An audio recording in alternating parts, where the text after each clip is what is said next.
I just got, for fun, I got a PhD at Utrecht University in Holland. I wrote this big dissertation on sort of money as it's called monopoly monies.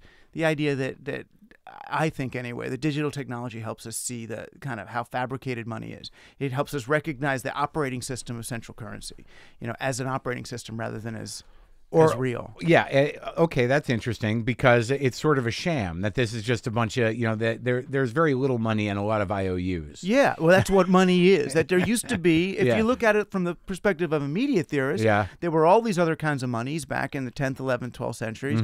And they came and said, all those monies are illegal. If you want to trade with each other, you've got to use this money. You've got to borrow it and you have to pay it back at interest. It's like that's a great way for the rich to stay rich by being rich. Yeah. Just by, creating indentured servitude with anybody below a certain point. Right. But then from the perspective that I'm in now, though, the whole point is they put a clock in money that didn't need to be there. That's how we got the industrial age. Time is money. We have to grow and expand and grow faster and faster and faster. And that's what Toffler was looking at. That's what futurism was. End of the 20th century. How can we go? What's the Moore's law, by which things are going to increase? But how does actual production of goods play into that paradigm? I mean, if now you're really dealing with the production of content and an almost addictive need for content on a consumer basis, and then a good part of the population demands free content. So what is the industrialism that we're looking at? It dies. I mean, it goes away, and we start to realize, okay, everybody wants everything for free and they don't want to pay for it, but